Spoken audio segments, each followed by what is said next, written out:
Escuché a mi nuera parada en la puerta, con voz hiriente. Si esa vieja se atreve a venir, tendremos un nuevo motivo de risa para toda la fiesta. Sus amigas soltaron carcajadas, ansiosas de verme aparecer como una pobretona. Pero cuando la puerta de la limusina se abrió y yo bajé, con las manos firmes sujetando a mis 2 nietos gemelos, todas se quedaron mudas. Me alegra que estés aquí. Si estás viendo este video, dale like, suscríbete al canal y cuéntame en los comentarios desde dónde escuchas mi historia de venganza. Quiero saber hasta dónde ha llegado.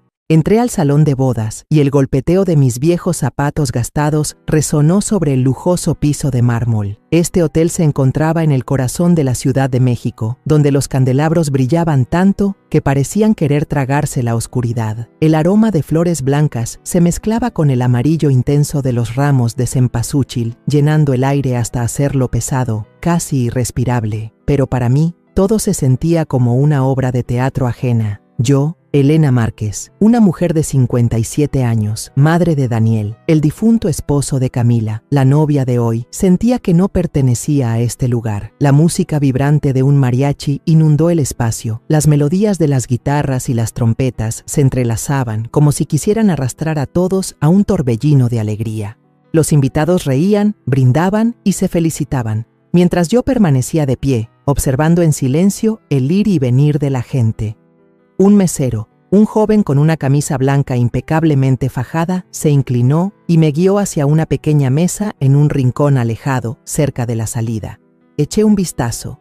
En esa mesa no había nadie conocido, solo rostros extraños, algunas personas mayores como yo, probablemente también invitados de segunda. Lo entendí de inmediato. Este no era el lugar para la familia. Sentí una punzada en el corazón, pero aún así me senté, esforzándome por mantener la compostura.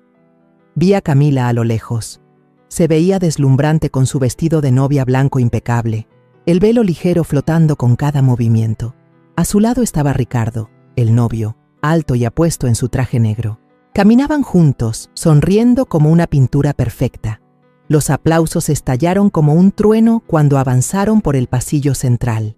Me levanté con la intención de acercarme, de decirle unas palabras de felicitación, aunque fueran sencillas. Pero Camila volteó la cara. Su mirada pasó sobre mí como si yo fuera invisible. Me detuve, aferrando mi bolso viejo con fuerza, y lentamente regresé a mi asiento. Nadie se dio cuenta, nadie me llamó por mi nombre. Entonces apareció doña Marta, la nueva suegra de Camila, una mujer alta y delgada, vestida con un reluciente uniforme de gala, sus charreteras brillando intensamente. El maestro de ceremonias, un tipo con un vozarrón, la presentó como si fuera la estrella de la fiesta. Doña Marta, oficial del ejército mexicano, el orgullo de nuestra familia. Los aplausos resonaron de nuevo, esta vez más fuertes. Camila corrió a abrazarla, con el rostro radiante, como si estuviera presumiendo un trofeo. Yo me quedé sentada, observando en silencio, apretando mi vaso de agua. Nadie me presentó. Nadie mencionó que yo era la madre de Daniel, quien alguna vez fue el esposo de Camila. El banquete comenzó. El delicioso olor a barbacoa llenaba el aire, y los platos de mole poblano espeso se servían junto a tamales calientitos. Los invitados reían, los cubiertos tintineaban y las risas de los niños se mezclaban con las conversaciones de los adultos. Miré a mi alrededor, buscando un rostro familiar, pero no había ninguno. Tomé un sorbo de agua. Sabía tan insípida como me sentía en ese momento. No tenía hambre ni sed, solo sentía un vacío en mi interior que se hacía cada vez más grande. Llegó el momento del brindis. Camila subió al escenario y tomó el micrófono. Con su vestido de novia resplandeciente, las luces la hacían brillar. Hizo que doña Marta subiera a su lado, tomándola de la mano, como si fueran madre e hija de sangre. Entonces, Camila me miró. Esa mirada nunca la olvidaré. Una sonrisa tenue, fría como un cuchillo afilado. ¿Saben una cosa?, dijo, su voz clara pero cortante como una navaja. Soy muy afortunada de tener una suegra tan maravillosa como mi mamá Marta, y no una vieja arrimada como otra por ahí. El salón entero enmudeció por unos segundos. Luego, Un murmullo se levantó, como una pequeña ola que se extendió por la sala. Algunos rieron nerviosamente, tratando de fingir que era una broma. Otros me miraron, con ojos llenos de confusión, lástima o curiosidad. Sentí que la cara me ardía, como si me hubieran dado una bofetada. Mis manos temblorosas dejaron el vaso sobre la mesa, intentando que no se cayera. Quise levantarme, gritarle a Camila que no tenía derecho a hablarme así. Pero no pude. Me quedé ahí sentada, sintiendo cómo la humillación me invadía, amarga como el veneno. Camila continuó, levantando la mano de doña Marta en alto, con voz triunfante. Esta es mi verdadera suegra, un orgullo del ejército mexicano. Los aplausos estallaron de nuevo, como otra bofetada en mi cara. Alguien gritó, ¡que viva la familia! Miré a mi alrededor y vi miradas que me evitaban, sonrisas forzadas. Nadie se levantó a defenderme. Nadie dijo una sola palabra. Me puse de pie, lentamente, tratando de mantener la espalda recta. Dejé el vaso de agua sobre la mesa. El sonido del cristal contra la madera fue tan suave que nadie lo oyó. Salí del salón, cada paso pesando una tonelada. La música del mariachi volvió a sonar, tan alegre como si nada hubiera pasado. Los invitados regresaron a sus conversaciones, a sus copas, a sus risas. Crucé la gran puerta, y la luz de la calle proyectó mi sombra, solitaria y pequeña. Me quedé en el pasillo del hotel, la tenue luz de los faroles iluminando mi rostro cansado. El tráfico fluía por la gran avenida de la Ciudad de México. El sonido de los claxones se mezclaba con el ritmo acelerado de la vida, como si quisiera arrastrarme a un remolino sin salida. Pero en ese momento, los recuerdos de mi infancia en Puebla regresaron de golpe, tan vívidos como si todavía estuviera de pie en aquel callejón polvoriento que olía a drenaje. Esos años, llenos de dolor y humillación, forjaron a la persona que soy hoy. Elena Márquez, una mujer de 57 años que acababa de ser humillada en la boda de su exnuera, pero que seguía de pie, lista para enfrentar lo que fuera. Nuestra casa en las afueras de Puebla apenas podía llamarse hogar. Las paredes de ladrillo estaban manchadas y parchadas con cemento viejo, siempre pareciendo a punto de derrumbarse con cada ráfaga de viento fuerte. El techo de lámina estaba lleno de goteras.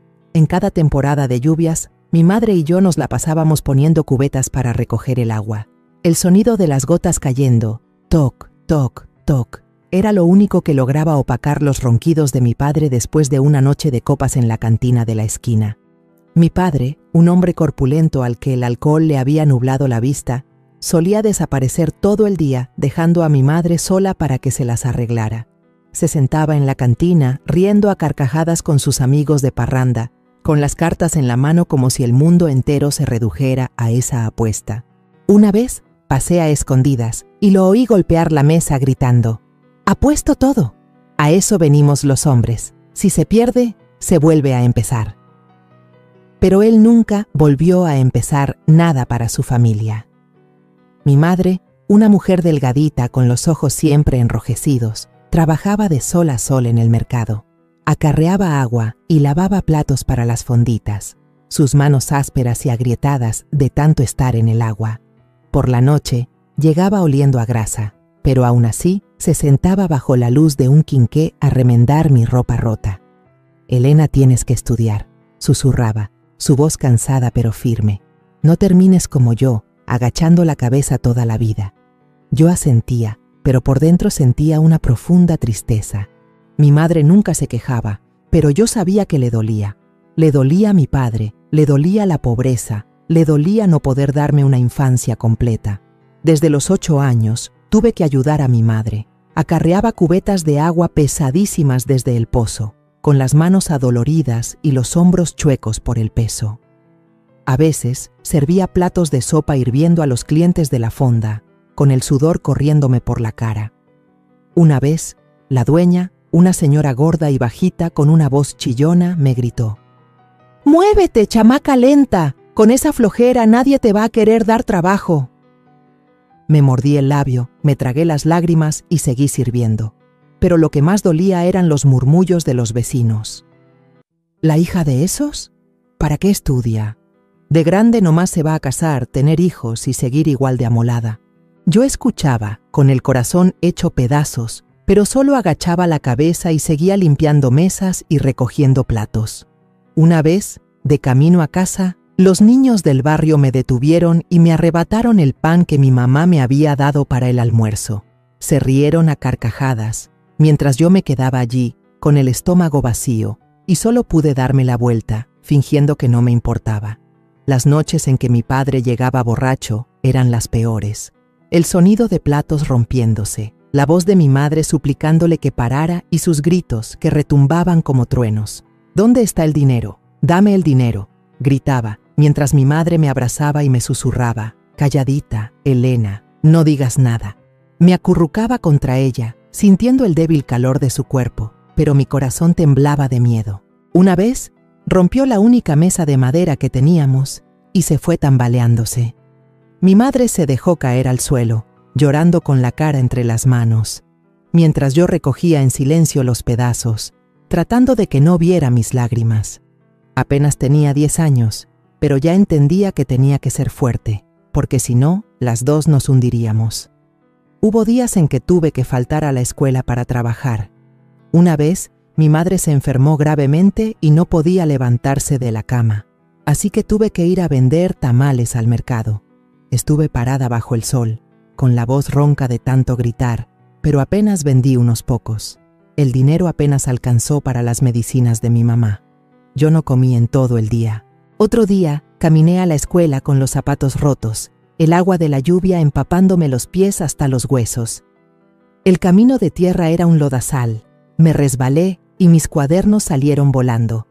Un señor que pasaba me vio y negó con la cabeza: «Pobrecita, pero de esta no sale». Lo escuché, con el alma rota, pero solo pude recoger mis cosas, limpiarles el lodo y seguir caminando. La escuela del pueblo no tenía nada de especial. Las paredes de cal se estaban cayendo a pedazos y los pupitres de madera rechinaban con cualquier movimiento. Los maestros eran estrictos, pero a pocos les importaban los niños pobres como yo. Un día, el maestro me pidió que pasara al frente a leer. Tomé temblando el libro viejo, con las letras borrosas, y apreté las manos para ocultar las manchas de mi blusa. Mis compañeros de abajo se reían por lo bajo y uno gritó: «¿Una niña para qué estudia? De grande nomás sirve para casarse». Toda la clase estalló en risas, mientras yo me quedaba allí, con la cara ardiendo y un nudo en la garganta. El maestro frunció el ceño y gritó: «¡Silencio!». Pero yo sabía que tampoco me estaba defendiendo. Apreté los dientes y leí más fuerte, con la voz temblorosa pero sin detenerme. Quería demostrar, no a ellos, sino a mí misma, que yo no era la inútil que ellos pensaban. Las fiestas del pueblo en Puebla eran una época que anhelaba y al mismo tiempo me dolía. Todo el pueblo se llenaba de luces y la música de la plaza sonaba con alegría. La gente se vestía con sus mejores ropas, bailaba y comía, mientras mi madre y yo solo podíamos mirar desde afuera, a través de una cerca de madera. Mi madre me tomaba de la mano y sonreía con tristeza. «El próximo año voy a juntar dinero para que puedas entrar a la feria». Pero el próximo año y el siguiente seguíamos mirando desde afuera. Una vez vi a una niña de mi edad, con un vestido rojo, bailando bajo las luces. Me volví hacia mi madre y le pregunté: «Mamá, ¿por qué nosotros no podemos ser como ellos?».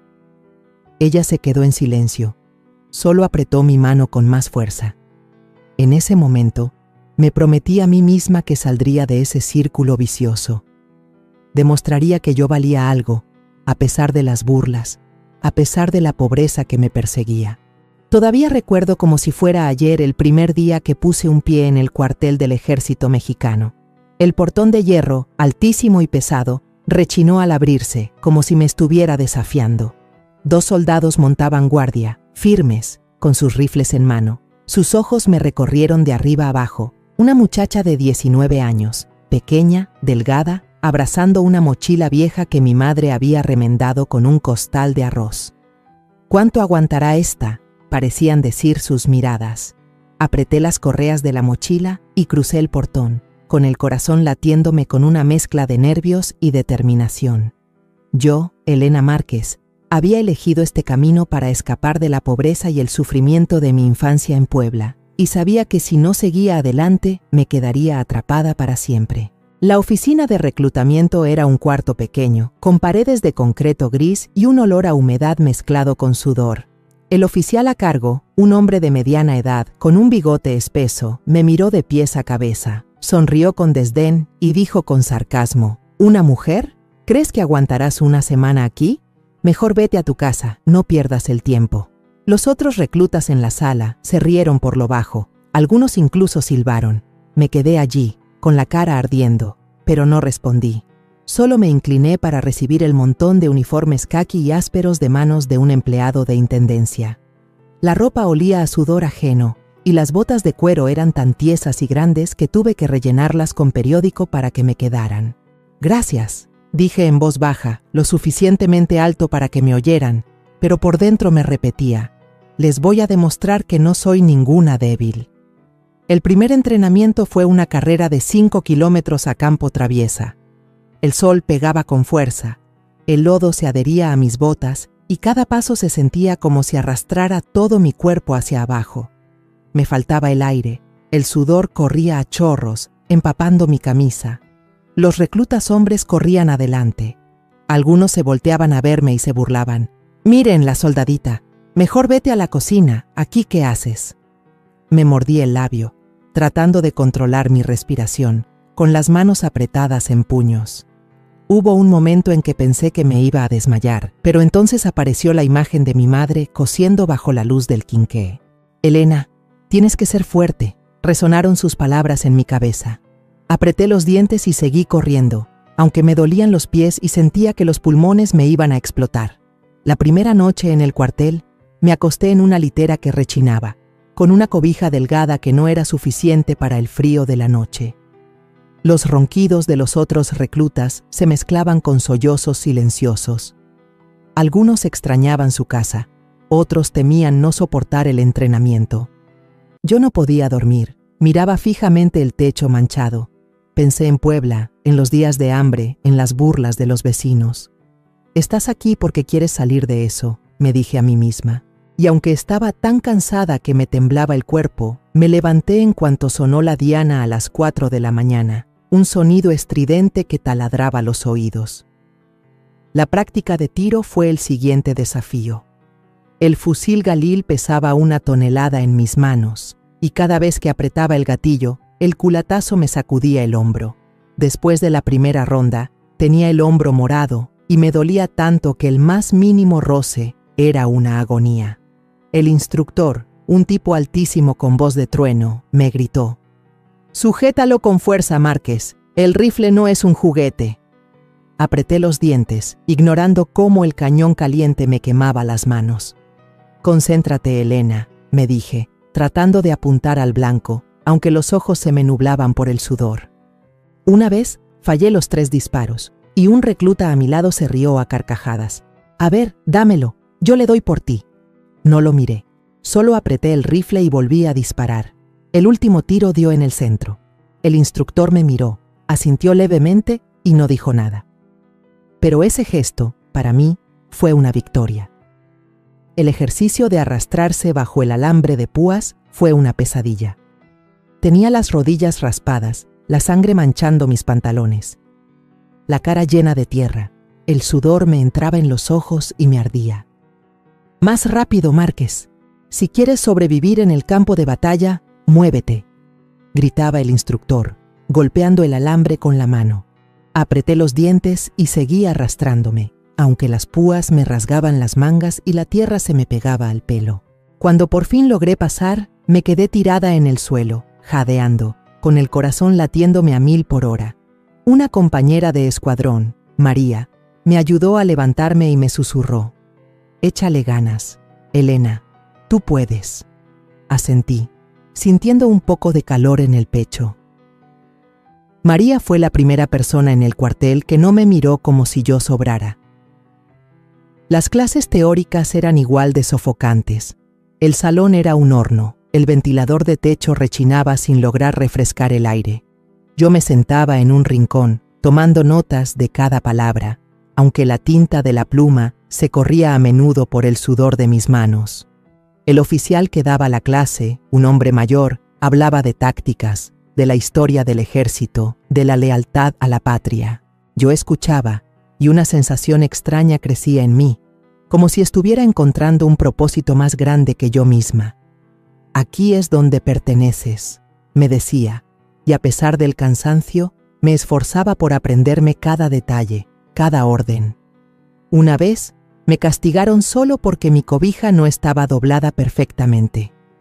Tuve que hacer sentadillas en medio del patio, bajo el sol abrasador del mediodía, con la piel quemándome y los labios partidos. «Márquez, ¿quién se cree usted para hacer las cosas a medias?», me gritó el oficial. No respondí, solo me quedé ahí, con la espalda recta y la mirada perdida en el horizonte. El sol me quemaba, pero no me derrumbé. Pensé en mi madre, en los días que pasó bajo el sol vendiendo cosas para darme de comer. Si ella pudo, yo también tenía que poder. Cuando terminó el castigo, caminé tambaleándome de regreso a mi dormitorio, pero por dentro me sentía aliviada. No me había rendido. Después de unos meses, empezaron a asignarme tareas pequeñas: administrar el almacén de suministros, registrar el equipo, revisar las armas antes de distribuirlas. Hacía todo a la perfección, cuidando cada número, cada objeto. Una vez, el oficial de intendencia, el señor Luis, me miró y dijo: «Hace un buen trabajo, Márquez. No cualquiera es tan meticuloso como usted». Solo asentí, pero sentí un fuego encenderse en mi interior. Por primera vez me sentí reconocida, aunque fuera con una simple frase.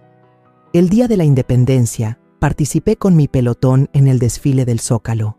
El redoble de los tambores, la bandera ondeando, y yo, con mi uniforme impecable, marchando al unísono con mis compañeros. La multitud aplaudía, los niños agitaban banderitas, y yo sentí que el corazón me latía más fuerte que nunca. Por primera vez, sentí que realmente pertenecía a este lugar.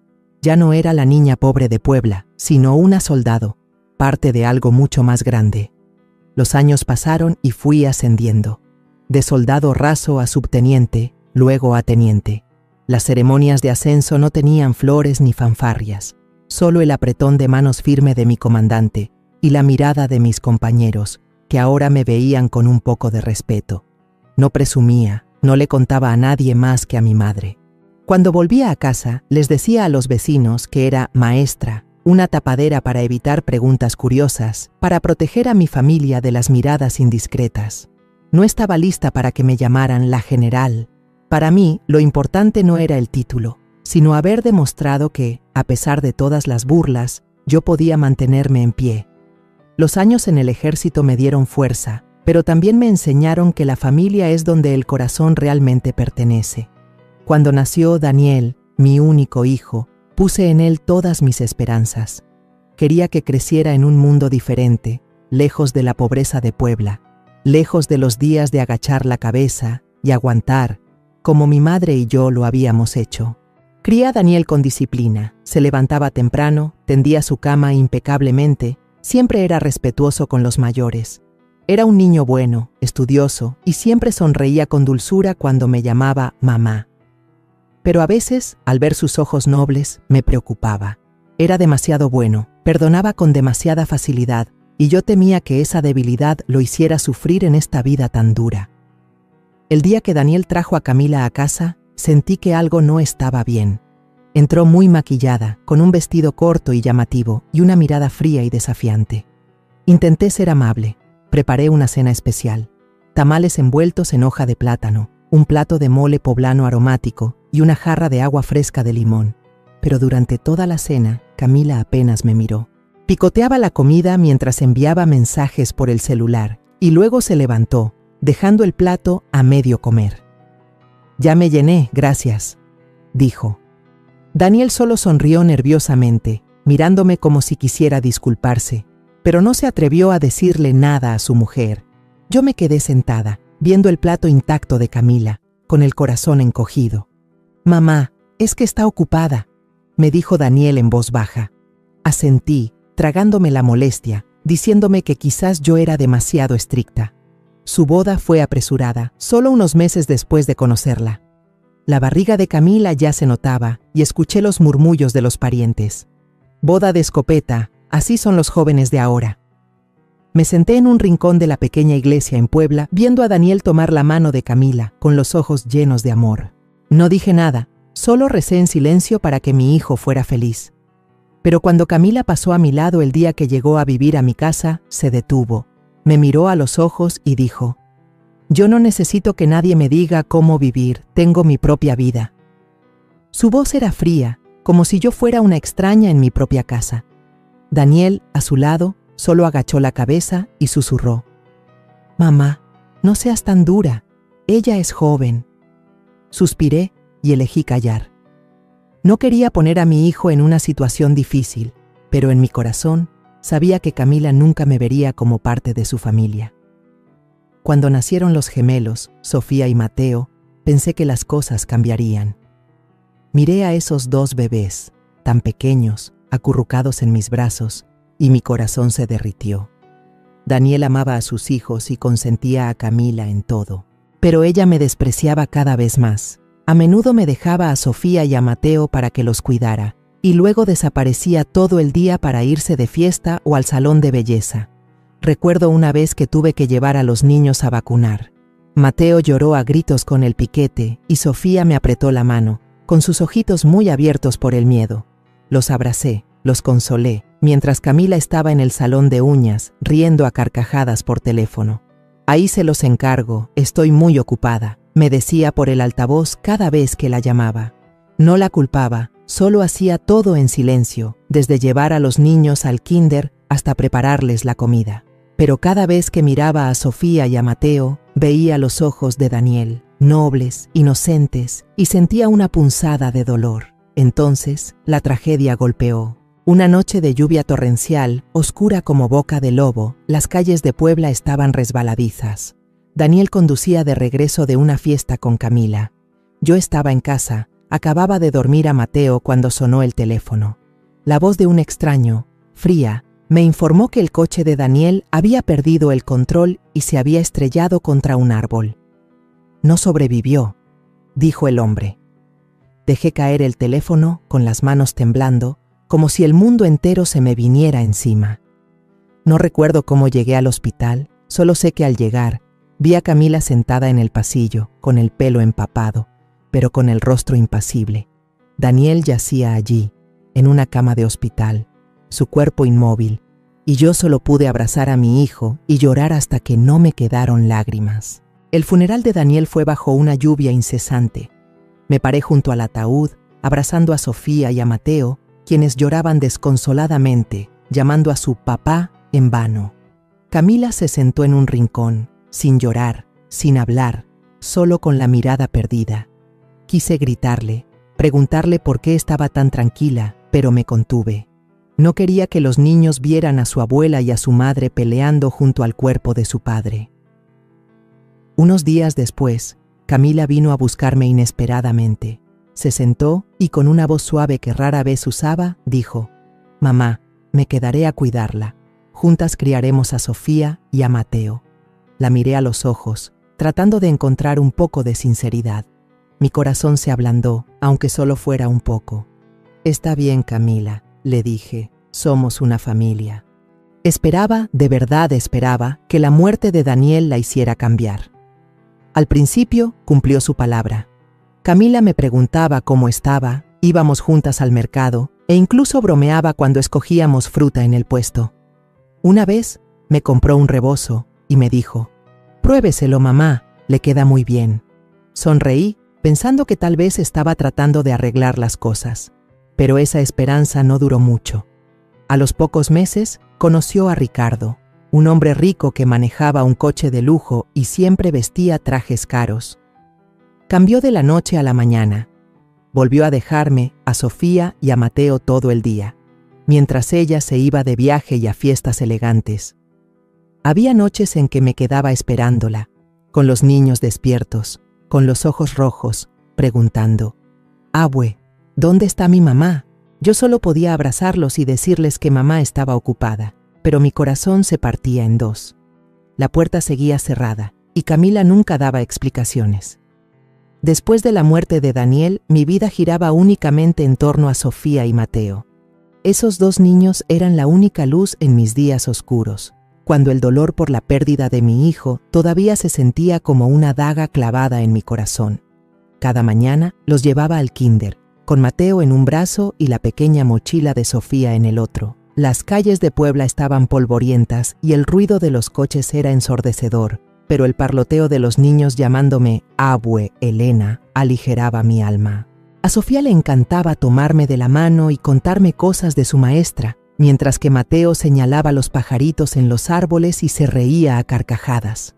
Esos momentos, por más sencillos que fueran, eran la única medicina que me mantenía en pie. Camila, su madre, estaba cada vez más ausente. Aparecía fugazmente, como una ráfaga de viento que pasaba y se iba. A veces oía la puerta abrirse a medianoche y la veía entrar, con el pelo revuelto y un fuerte olor a perfume.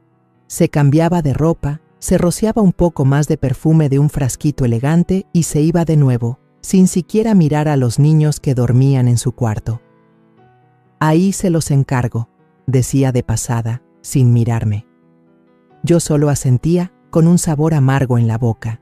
Quería preguntarle por qué abandonaba a Sofía y a Mateo de esa manera, pero sabía que sería inútil. Camila había elegido su propia vida, y en ella no había lugar ni para los niños ni para mí. Una noche, mientras doblaba la ropa de los niños, escuché la voz de Camila desde la sala.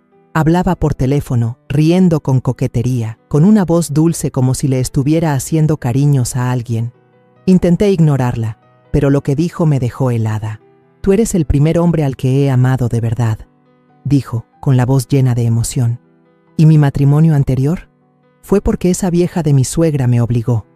Contuve la respiración. Mis manos dejaron de doblar la ropa y me quedé quieta como una estatua. Ella continuó, su voz volviéndose más fría y cortante. «Daniel no fue nada. Un pobre diablo. Nunca lo vi como mi esposo. Cada palabra de Camila era una puñalada en mi corazón. Daniel, mi hijo, que había sacrificado todo para protegerla, era despreciado de esa manera. Quise salir corriendo y gritarle en la cara, pero mis pies parecían clavados al suelo. Dejé en silencio la pila de ropa sobre la mesa y salí del cuarto, con el corazón destrozado. Camila ya había colgado y se estaba mirando en el espejo, arreglándose el pelo, sin saber que yo lo había escuchado todo. La miré, queriendo decir algo, pero tenía un nudo en la garganta. «Abue, ¿ya acabaste?», me llamó la vocecita de Sofía desde su cuarto, sacándome de mi tormenta emocional. Me tragué el dolor y elegí callar. Hablar en ese momento solo empeoraría las cosas, y no quería que los niños quedaran atrapados en medio de los problemas de los adultos. El tiempo pasó. Sofía y Mateo crecieron, pero empecé a notar algo que me inquietaba. Los niños no se parecían en nada a Daniel. No tenían sus ojos cafés y cálidos, ni la sonrisa noble que yo recordaba en mi hijo. Un día en el mercado, la señora de la frutería miró a Sofía y a Mateo y dijo sonriendo: «Qué bonitos niños. Pero no se parecen nada a usted, abuela. Seguro salieron a su papá, ¿verdad?». Asentí para no darle importancia, pero sus palabras sembraron una semilla de duda en mi corazón. Empecé a observarlos más de cerca, a mirar con atención sus caritas. Mateo tenía el pelo ligeramente rizado, Sofía una naricita respingada, pero nada me recordaba a Daniel. Mi mente era un caos, como si un oscuro secreto estuviera acechando en algún lugar. La duda crecía día a día, y decidí que tenía que descubrir la verdad. Una mañana llevé a Sofía y a Mateo a un pequeño laboratorio en el centro de Puebla. El lugar era completamente blanco y olía a desinfectante. Una empleada con bata blanca me entregó un papel con la fecha para recoger los resultados y me dijo con voz monótona: «En 3 días puede volver, señora». Asentí, pero sentía un fuego ardiendo en mi interior. De regreso a casa, Sofía me preguntó: «Abue, ¿por qué hoy fuimos al doctor y no me pusieron inyección?». Sonreí a la fuerza y le acaricié la cabeza. «Solo fue un chequeo, mi niña, no te preocupes». Pero yo sabía que lo que estaba haciendo era mucho más que un chequeo. Estaba buscando la verdad sobre mi familia. El día que recogí el sobre con los resultados, mis manos temblaban. Me senté en el pasillo de la clínica, la luz blanca de los focos fluorescentes iluminando mi rostro cansado. Abrí el sobre y leí cada línea. El resultado era claro. Sofía y Mateo no tenían ninguna relación de sangre con Daniel. Me dejé caer en la silla. Las lágrimas corrían por mis mejillas sin que nadie se diera cuenta. Sentí que el mundo se me venía encima. Daniel, mi hijo, había amado y sacrificado todo por Camila. Pero los niños que yo creía que eran la sangre de mi sangre no eran suyos. Me cubrí la cara, sintiéndome traicionada una vez más, no solo por Camila, sino por la vida misma. ¿Por qué, Daniel?, susurré, como si mi hijo pudiera escucharme desde algún lugar. Llevé el sobre a casa y lo guardé en el cajón de mi escritorio, planeando enfrentar a Camila. Pero antes de que pudiera hacer nada, esa misma tarde, ella apareció. Llevaba un vestido rojo brillante y un maquillaje impecable, y entró a la casa como una estrella de cine. «Mamá», dijo con voz fría, poniendo otro sobre frente a mí, la invitación a su boda. «Puede venir, pero no traiga a los niños. Es mi gran día y no quiero que la gente vea mi feo pasado». Me quedé atónita, mirando la invitación con la foto de Camila y Ricardo, tomados de la mano, sonriendo radiantes. «Feo pasado», esas palabras fueron como un cuchillo directo a mi corazón. Sofía y Mateo, los niños que yo había criado, eran su feo pasado. Me quedé sentada, apretando la invitación, con el corazón lleno de desesperación. Camila no solo había traicionado a Daniel, sino que también había pisoteado el amor que yo sentía por esos dos niños. Quise arrojarle la invitación a la cara, pero me quedé en silencio. Camila se dio la vuelta, el taconeo de sus zapatos resonando en el suelo, dejándome sola con mi dolor. Abrí el cajón, miré el resultado del ADN y luego la invitación de boda. 2 pedazos de papel, 2 verdades desnudas, como las 2 últimas cuchilladas que destrozaron mi esperanza de tener una familia. Y ahora, aquí estaba yo, en el pasillo del hotel, con la invitación de boda arrugada en mi mano, mis dedos apretándola con tanta fuerza que las esquinas se doblaban. La luz de la calle se reflejaba en mi rostro a través del cristal, pero en mi mente solo podía ver la imagen de Camila en el escenario, levantando la mano de doña Marta, su nueva suegra, y elogiándola como un símbolo de gloria. Una oficial del ejército mexicano, había dicho con un tono lleno de orgullo, como si quisiera hundirme en la humillación, pero yo conocía la verdad. Marta no era el orgullo que Camila presumía. Era solo una suboficial administrativa que había sido sancionada por falsificar documentos en el ejército. Sonreí con amargura, no de alegría, sino porque la ira en mi corazón comenzaba a transformarse en algo más frío, más afilado. Lo entendí todo. Camila no me había invitado a su boda para reconciliarse o por un gesto de amabilidad. Quería que yo fuera testigo de su felicidad. Quería que viera cuán exitosa era ahora que se había librado de la sombra de Daniel, de mí, del pasado que ella llamaba feo. La invitación en mi mano era una declaración de guerra y los insultos que me lanzó en el salón de bodas fueron el golpe final. Me quedé allí con el corazón dolido, pero ya no por lástima. Ya había aguantado suficiente. Había sido paciente durante demasiado tiempo. Mientras estaba perdida en mis pensamientos, una mano se posó suavemente en mi hombro. Me sobresalté y, al voltear, me encontré con Esteban Ruiz, un viejo compañero de mis días en el ejército. Llevaba un sencillo traje negro, su cabello casi completamente canoso, pero su postura seguía siendo erguida y seria, como el día que desfilamos juntos en el Zócalo. «Elena», dijo en voz baja, su tono grave pero firme, «vi todo lo que pasó. No necesitas vengarte, pero tienes que reclamar la justicia que te mereces». Lo miré a los ojos y vi en ellos la sinceridad de alguien que había compartido conmigo los tiempos difíciles. No dije nada, solo asentí levemente, pero sentí que mi espíritu se fortalecía. Esteban me tomó del brazo y me guió hacia el estacionamiento. «Si quieres, yo te ayudo», continuó, con la mirada decidida. «Tengo el coche afuera, esperando». Me sorprendí al ver una limusina negra y reluciente estacionada justo frente a la entrada del hotel. El chofer, un joven de uniforme, abrió la puerta y se inclinó respetuosamente. Esteban sonrió y explicó: «Me contrataron para transportar a la familia del novio, y de paso me quedaba a la fiesta. Pero hoy, este coche es para usted, una general en limusina. Se lo merece». Lo miré, y una sensación extraña y cálida me invadió. Por primera vez en mucho tiempo, no me sentí sola. Subí al coche y me senté en el suave asiento de piel. A través de la ventanilla vi mi reflejo, una mujer de 57 años, con canas en el pelo, pero con la misma mirada decidida de antes. Los insultos de Camila todavía resonaban en mi cabeza. Vieja arrimada. Cada palabra era como una navaja, pero en lugar de derribarme, me hicieron recordar los años en que luché, en que me mantuve firme ante cada desafío. Apreté los puños y miré hacia afuera.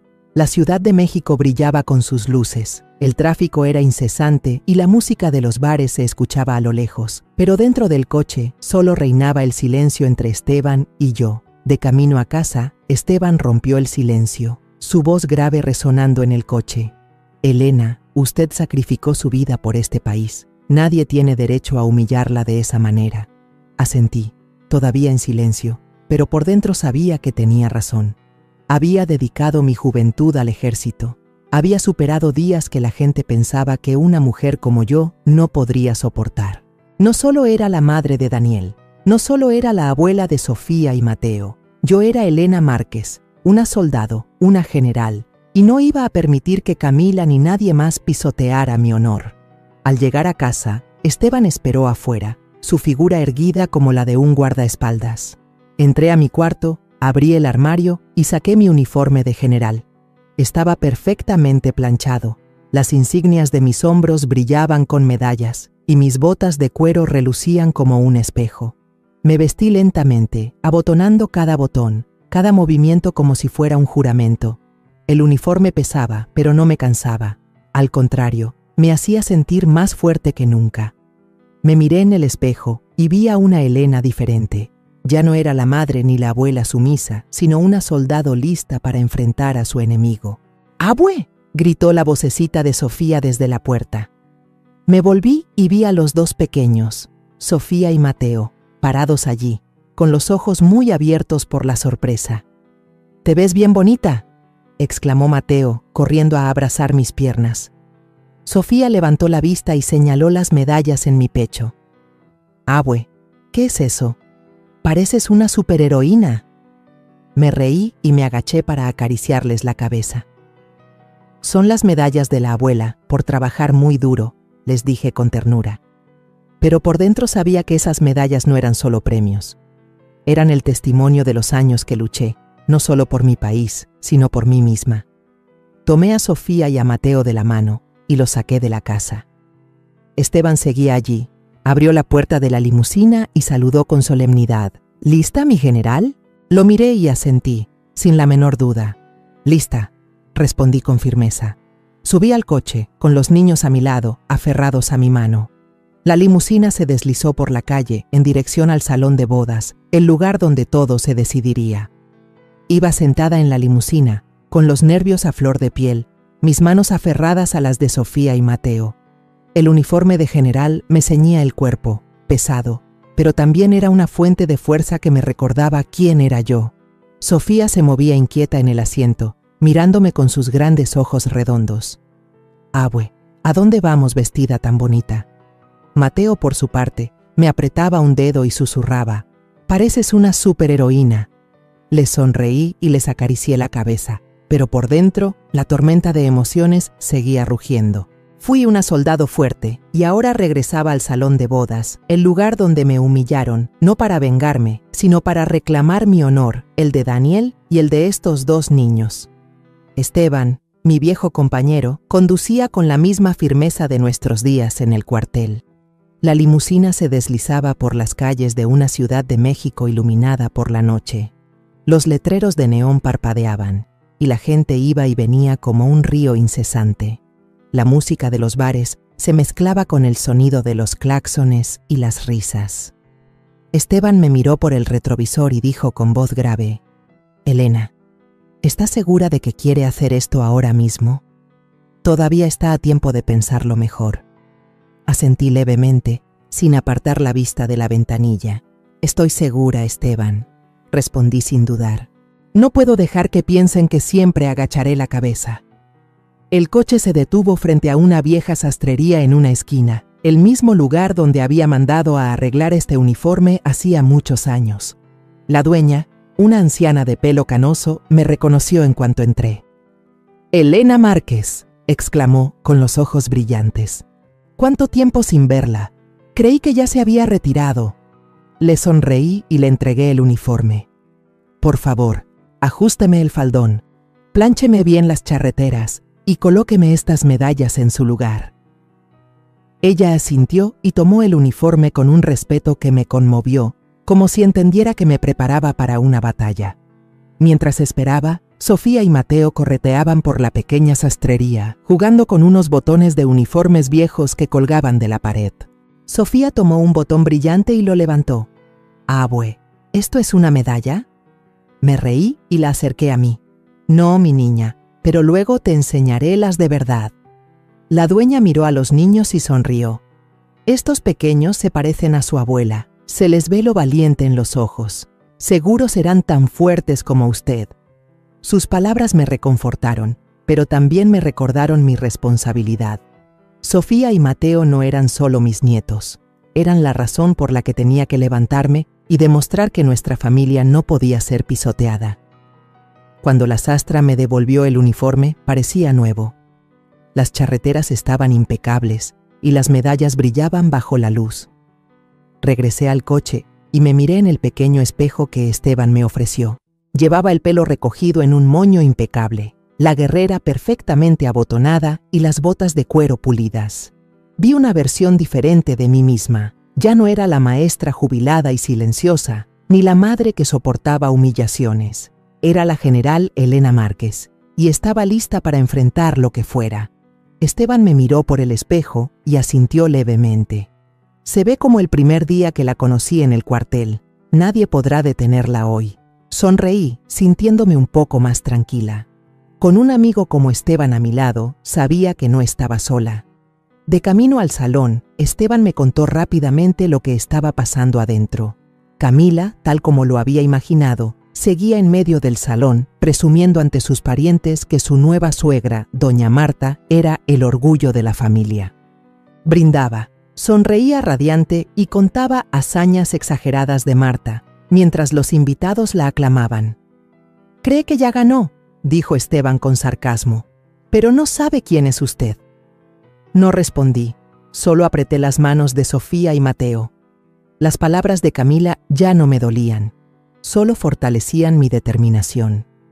Cuando la limusina entró al estacionamiento del hotel, las luces del salón se proyectaban hacia afuera, tan brillantes que parecían devorar la oscuridad.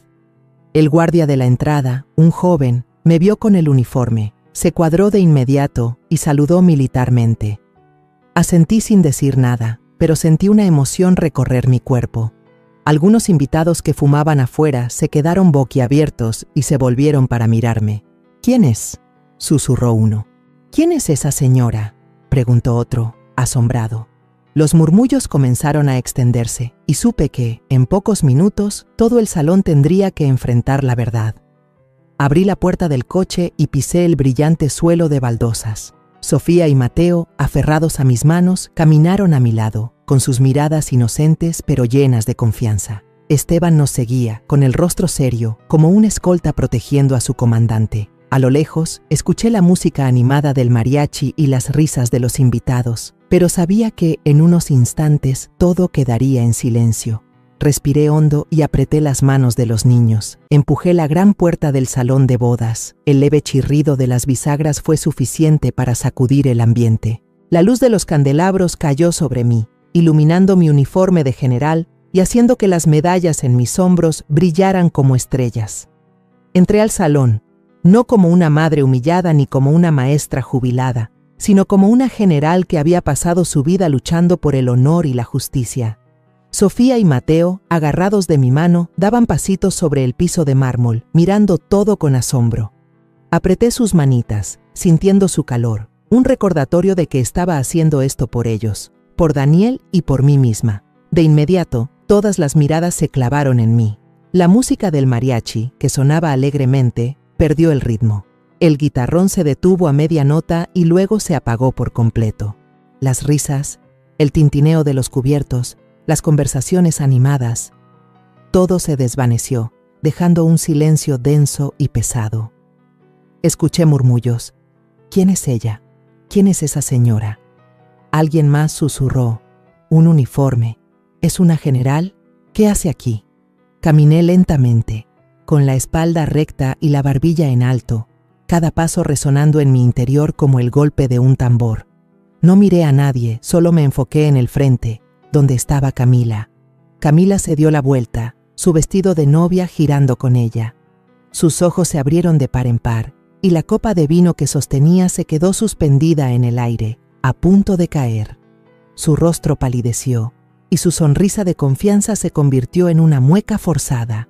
Ricardo, el novio, a su lado, frunció el ceño, su mirada yendo de Camila a mí, sin entender qué pasaba. «Camila, ¿quién es ella?», preguntó en voz baja, lleno de dudas. Pero Camila no respondió, se quedó paralizada bajo mi mirada. Entonces vi a doña Marta, la nueva suegra, sentada en la mesa de honor, adornada con flores blancas y velas. Cuando sus ojos se encontraron con los míos, su rostro se puso blanco como el papel, como si hubiera visto un fantasma. Se levantó de un salto, la silla cayó haciendo un ruido seco que sobresaltó a algunos. «¡Mi general!», exclamó con voz temblorosa, moviendo las manos nerviosamente. Ella era mi superior. El salón entero contuvo la respiración. Unos cuantos veteranos, amigos de Marta, que estaban sentados entre los invitados, también se pusieron de pie de un salto y saludaron militarmente. «¡La general Márquez!», gritó un hombre mayor, su voz resonando en la sala. Los demás, aunque no eran militares, se enderezaron en sus asientos, con los ojos llenos de asombro. La escena dejó a todos en shock. Desde las mesas de los invitados comunes hasta la de los más importantes, todos guardaron silencio, siguiendo cada uno de mis movimientos. Sentí el peso de cientos de miradas sobre mí, pero no temblé. Había estado frente a multitudes más grandes, había enfrentado desafíos más duros. Hoy no estaba aquí para tener miedo. Camila intentó recuperar la compostura y forzó una sonrisa. Esta señora, es solo una invitada. No le hagan caso. Su voz temblaba, sin rastro de la seguridad que tenía cuando me humilló en el escenario, pero nadie le hizo caso. Todas las miradas seguían sobre mí y supe que estaba entrando en pánico. «Camila, ¿qué está pasando?», preguntó Ricardo, su voz ya más dura. Ella no respondió, solo retrocedió un paso, aferrándose a su copa. De repente, Sofía y Mateo soltaron mi mano y corrieron hacia Camila, gritando: «¡Mamá! ¡Mamá!». Sus voces inocentes resonaron en el silencio, como un cuchillo que cortaba la máscara de Camila. Ella, desconcertada, los apartó con la mano diciendo apresuradamente: «Váyanse con su abuela, no me molesten». Pero ese gesto dejó a todo el salón sin aliento. Sofía se detuvo en seco, sus ojitos se enrojecieron y rompió a llorar. Mateo se agarró del vestido de Camila, pero ella lo apartó de un manotazo, haciendo que el niño cayera sentado al suelo. El salón enmudeció, solo se escuchaba el llanto de los dos niños. Me acerqué, me agaché y abracé a Sofía y a Mateo. «No lloren, mis niños», susurré, mi voz suave pero firme. «Aquí está la abuela». Los dos se aferraron a mí, sus lágrimas mojando mi uniforme. Me levanté, sin soltarlos, y mi mirada recorrió el salón. Sin decir una palabra, supe que todos habían entendido. La verdad que Camila intentó ocultar, sobre cómo me trataba a mí, a los niños y al recuerdo de Daniel, ahora estaba expuesta a la luz. Una señora mayor, sentada cerca de la mesa de honor, le susurró a su acompañante: «¿De verdad es una general?», y Camila se atrevió a llamarla «arrimada». Los murmullos se extendieron como un incendio. «¿Qué dijo Camila de su ex-suegra?», preguntó alguien. «Decía que no valía nada, que solo vivía de arrimada», respondió otra voz, llena de asombro. Lo escuché todo, pero no miré a nadie. Solo me quedé allí, abrazando a los niños, dejando que la verdad hablara por sí misma. Camila intentó sonreír, pero su sonrisa era una mueca torcida, como si se aferrara a sus últimas gotas de orgullo. «No se confundan», balbuceó. Ella solo vino a felicitarme, ¿verdad, mamá?».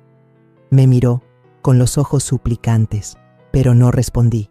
Solo abracé más fuerte a Sofía y a Mateo, sintiendo sus pequeñas respiraciones. Ricardo se acercó, tomó a Camila por el hombro y dijo con voz fría: «Necesito una explicación. ¿Quién es ella y por qué estos niños te llaman mamá si tú los rechazas?» Camila abrió la boca, pero no pudo articular palabra. Sabía que todo se le había salido de las manos. Marta, mientras tanto, se acercó a mí, todavía pálida. «General Márquez», dijo con voz temblorosa, «yo no sabía que vendría. Le pido perdón por lo que pasó». La miré directamente a los ojos, sin vacilar. «Marta», dije, mi voz grave pero afilada, «usted sabe mejor que nadie que el honor no es algo para presumir. No vine a culparla, pero sí a proteger a mi familia». Ella agachó la cabeza, sin atreverse a mirarme más. Todo el salón seguía en silencio, como si esperaran algo más. Yo me quedé allí, abrazando a Sofía y a Mateo, sintiendo la fuerza de mi uniforme, de los años que luché y del amor que sentía por esos niños. No necesité decir nada más.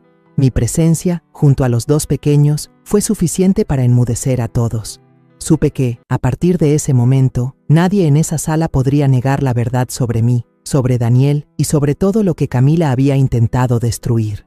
Ricardo, el novio, caminó rápidamente hacia mí, con el rostro tenso y los ojos yendo de mí a Camila y luego a los niños acurrucados contra mí. «¿Quiénes son?», preguntó, su voz fría y llena de sospecha. «¿Por qué estos niños la llaman a ella mamá?». Camila, nerviosa, con las manos temblorosas, casi dejó caer la copa de vino que sostenía. No es nada, Ricardo», balbuceó, intentando forzar una sonrisa. «Ella solo me los estaba cuidando». Pero sus palabras sonaron tan débiles que ni ella misma parecía creerlas.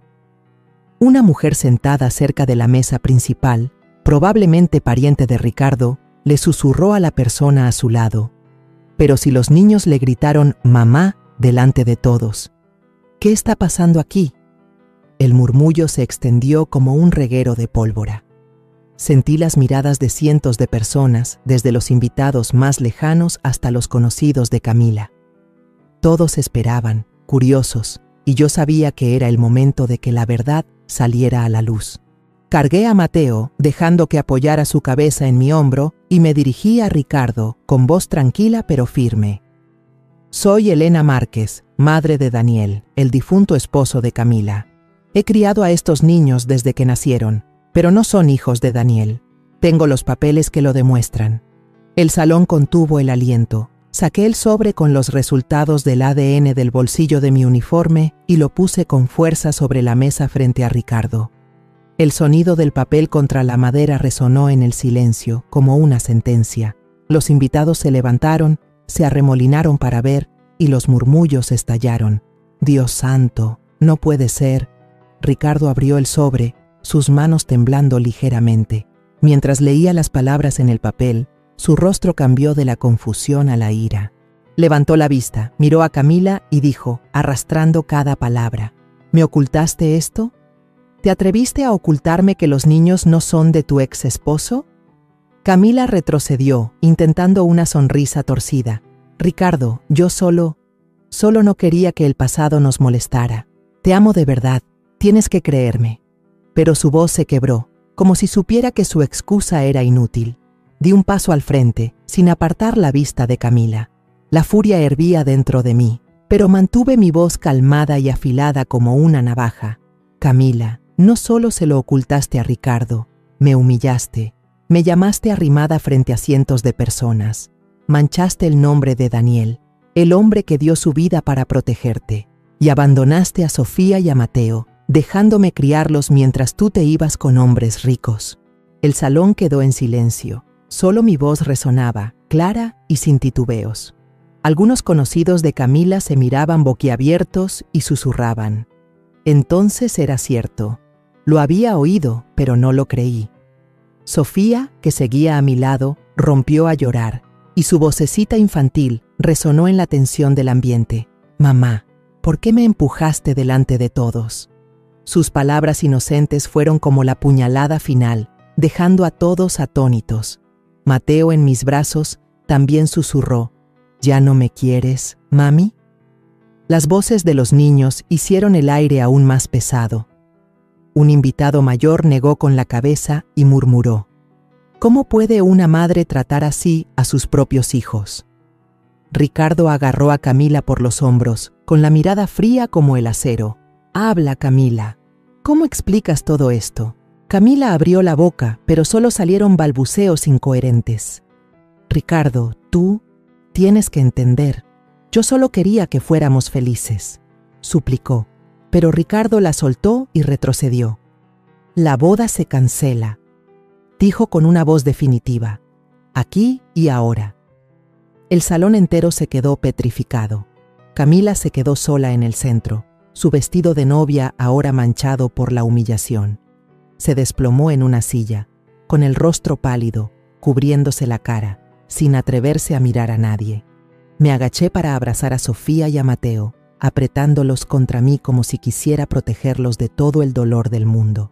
A mis espaldas, el salón de bodas seguía sumido en un silencio pesado. Los murmullos se habían apagado y solo quedaban las miradas de cientos de personas siguiendo cada uno de mis pasos. Yo, una general que había librado tantas batallas, salía ahora de aquel lugar donde me habían humillado, no con amargura, sino con una extraña sensación de paz. Esteban caminaba detrás de mí, su figura seria como la de un guardián silencioso. Cuando se abrieron las grandes puertas del salón, la luz de las calles de la Ciudad de México inundó el lugar, haciendo brillar las medallas en mis hombros. Sentí el peso del uniforme, pero no me cansaba. Al contrario, era un recordatorio de que había superado pruebas mucho más duras y que hoy había ganado, no con la fuerza, sino con la verdad y la firmeza. Justo cuando bajaba los escalones, escuché el sonido apresurado de unos tacones detrás de mí. Me di la vuelta y vi a Marta, la ahora ex-suegra de Camila, corriendo hacia mí. Su rostro estaba lleno de arrepentimiento, sus ojos enrojecidos, sin rastro del orgullo que mostraba junto a Camila en el escenario. «Mi general», dijo con voz temblorosa. «Perdóneme. Debí haber detenido a Camila desde el principio, pero guardé silencio. Me equivoqué». Me detuve y la miré directamente a los ojos. En ese instante, recordé los días en que Marta era una suboficial bajo mi mando, siempre trabajando en silencio en su oficina, pero también recordé el error que cometió con aquellos documentos falsificados. Respiré hondo y dije con voz grave, pero firme: «Guardar silencio ante la injusticia también es una falta, Marta. Pero si de verdad se arrepiente, demuéstrelo con acciones, no con palabras». Ella inclinó la cabeza, me saludó militarmente y dijo con la voz entrecortada: «Lo haré, mi general». Asentí sin decir más y me di la vuelta. Subí a Sofía y a Mateo a la limusina que nos esperaba. Esteban, de pie junto a la puerta, sonrió levemente. Recuperó la justicia Elena de la manera más digna. Lo miré y la sinceridad de mi viejo amigo me reconfortó. «Gracias, Esteban», dije en voz baja pero segura.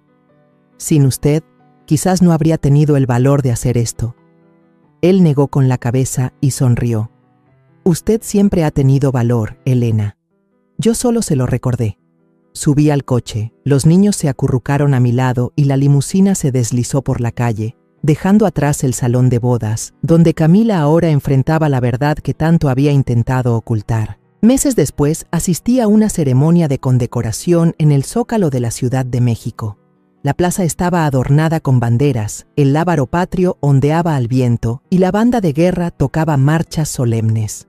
Cientos de oficiales, formados en filas impecables, vestían sus uniformes de gala.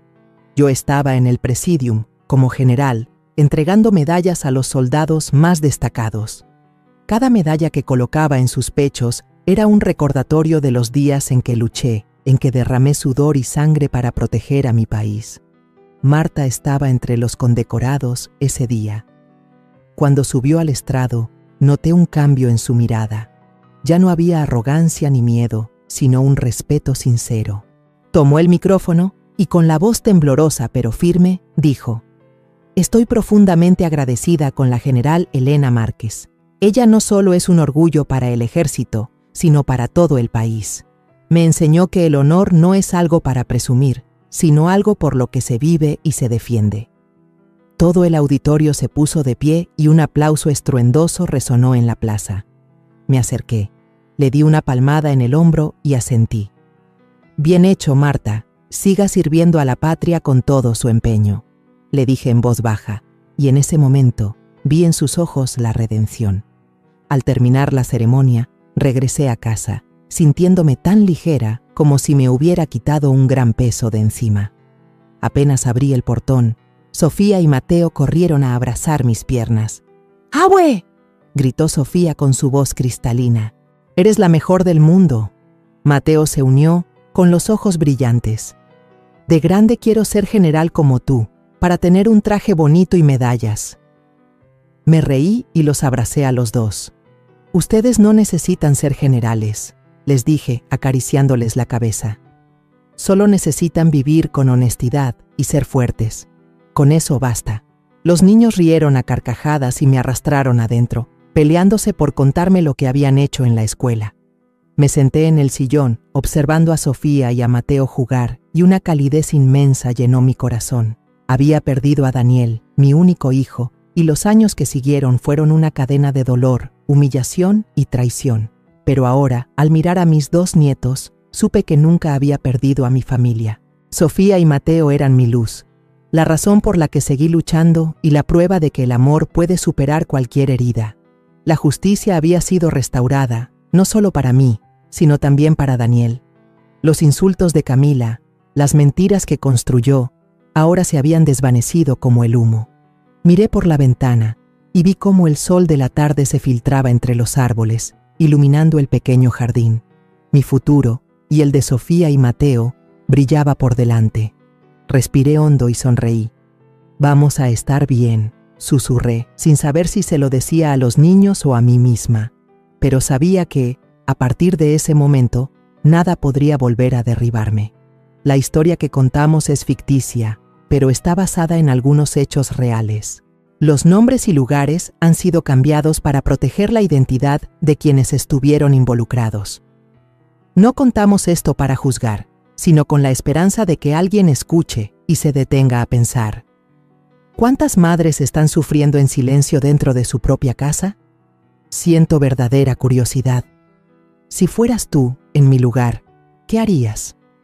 ¿Elegirías callar para mantener la paz o te atreverías a enfrentarlo todo para recuperar tu voz?